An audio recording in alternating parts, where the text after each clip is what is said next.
Hi, welcome. If you're new here, I'm Amy. I'm a mom of 2 girls, 2 and under. This is my youngest if you can see her.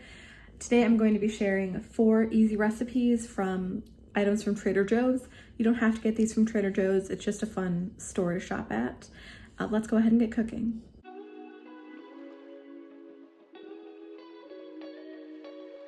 The first recipe I'm going to be making is a bagel grilled cheese. These are so good if you've never tried them before. These pretzel bagels from Trader Joe's are super delicious. I'm going to be using those, the arugula from the salad kit, sharp cheddar, Asiago with rosemary. This is the best cheese. Just look at that rosemary on that side, and some roasted red peppers. Here are all of the ingredients. I went ahead and cut up the Asiago cheese. Here is the arugula, and I'm just gonna kind of rip it up a little bit. I just like my arugula in smaller pieces. I think it's easier to eat. Then you don't eat a huge chunk of arugula in your bite. You don't eat all of it at once. And then I went ahead and diced up the roasted red pepper. I'm gonna go ahead and cut the bagels in half. Have you ever had these bagels before? We love them, especially toasted with butter. Really good. They're also really good for grilled cheese too. Now it's time for me to assemble the sandwich. So I'm actually putting cheese on the bottom and cheese on the top. I mean, you can't go wrong with a lot of cheese, and also it helps the bagels stick when I flip them over on the pan. So I'm gonna add the arugula next. I got it pretty fine, pretty small pieces, just because I find it easier to eat that way. Then you're not just eating a big piece of arugula. And then I'll add the fire roasted peppers. You can definitely just use regular roasted peppers, or you can even just saute your own peppers. And then I put that Asiago on top, and that cheese has a lot of flavor. And I'm going to put the tops of the bagels back on. Now I'm going to go ahead and cook the bagels, make them grilled cheese. So I'm just adding butter directly to the pan. You can go ahead and butter the bagels themselves, but we keep our butter in the fridge, so it's just easier to melt the butter on the pan directly as it heats up. So that's what I'm doing, and then once the butter melts, I'll go ahead and add the bagels. Now that the butter's melted, I'm going to add the bagels onto the pan. I just basically set down the bagel, rub it in that butter, and then flip it over to get butter on both sides basically, and then I'm going to go ahead and do the same thing to the other bagel. Start it there. The pan's hot, so I have to be careful not to burn my hands. And then I'll just kind of move it around over there too. Okay, and then we'll let it cook. This doesn't take very long, so we're going to go ahead and see where we're at. Oh yeah, so you can hear it. It's a little crispy, so that's what we want. We just want kind of a golden color, and we want all of the cheese to melt. So you can hear that. It looks so good. So let's cook this side now. Once we flip it, it doesn't take very long to cook the second side. Yeah, so you can see that's nice and cooked. So now we're just gonna wait. I'm gonna reflip it. We're gonna wait just one more minute just to make sure the cheese kind of melts a bit better. We are going to take them off and see how they look. Look at that. Here it is. You can see it has a nice crispness, and we're gonna go ahead and cut into it and see how it looks. On the inside, I love grilled cheese. Let's look at it a little closer.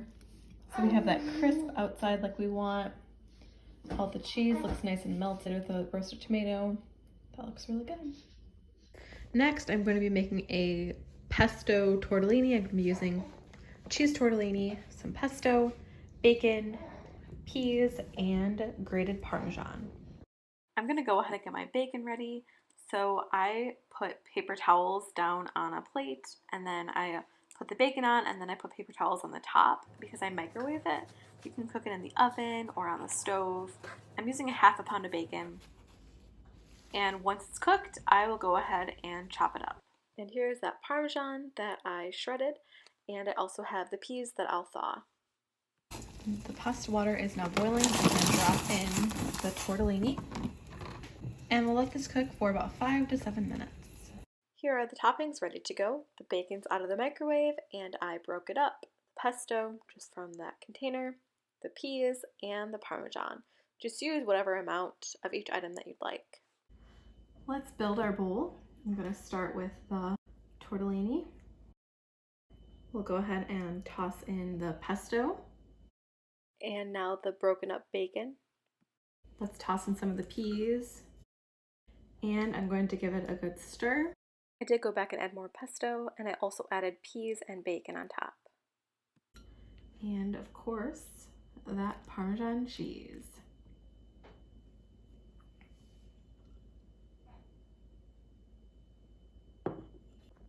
So this is really good. Tortellini is nice and fresh, and then the peas and the pesto obviously add a kind of brightness, and the bacon and Parmesan. I mean, you can't go wrong with bacon and Parmesan. Next, I'm going to be making a kind of toasted ciabatta bruschetta. So this is Parmesan I'm going to grate up. This is the bruschetta from Trader Joe's. This is really good. I'm going to use this salad just kind of as a side, and then this ciabatta and some basil that I bought fresh from Trader Joe's. The first thing I'm going to do is just chop up my basil. So I'm going to be using my kitchen shears. I feel like that's just the best way to chop fresh herbs. They are ready to go. Next, I'm going to just grate up this Parmesan. That's ready to go. On a baking sheet lined with parchment paper, or this is like reusable silicone parchment paper, I'm going to go ahead and cut the loaf of bread in thirds, and then I'm going to cut those in half. So I'm going to butter these, and I'll add a little bit of the Parmesan, and then I'll bake them in the oven, and when they come out, I'm going to add the bruschetta. Let's go ahead and butter this bread. The bread is all buttered, so I'm going to just add the cheese to all of them. They're ready to go in the oven. I'll put them in a 350-degree oven, and I'll start it at 8 minutes and see how it looks. I did take one off for my toddler just to keep it plain so she'll eat it. And I'm just going to take the bruschetta, kind of put it on top. This bruschetta smells so good. We've had it before and it's pretty tasty. Now let's add that fresh basil. They're all done. You could add more bruschetta or more Parmesan on top, whatever you'd prefer. These look so good, don't they? And they smell really good. Next, I'm gonna make a pizza. It's gonna be kind of like a margarita pizza. I have this pizza dough from Trader Joe's. It's garlic and herb, I believe. Yeah. Pizza sauce, this part skim mozzarella. I diced some Parmesan, and this is fresh basil that I'm going to cut. Now I'm going to just go ahead and slice up this mozzarella cheese. Here it is, ready? Starting with a floured pizza pan, I'm going to go ahead and add the dough. And I'm just going to push the dough out to all the edges rather than roll it out. This dough is really easy to work with, so that works well. Next, I'm going to go ahead and add the sauce on top of the dough. This dough looks really good. You can see kind of the garlic and the different herbs inside that dough. But anyway, I'm going to go ahead and spread the sauce all around. Use however much sauce you'd like. I tend to like my pizza pretty saucy. And I did cube that mozzarella.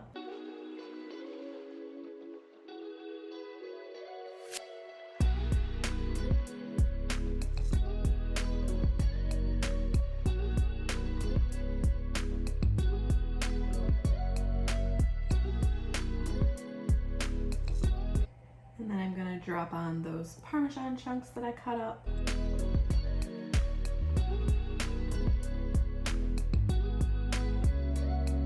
Let's add that basil. You can definitely add only fresh basil, you know, at the end, but I'm just gonna put some on now for it to bake in the oven. All right, looks really good, doesn't it? Let's go ahead and bake it.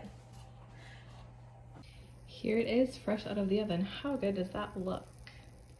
I have heard of people adding like a spicy honey to the top, and Trader Joe's does have this new product. I believe it's new. And so this will be really good just kind of on top of this pizza. Anyway, I can't wait to eat this.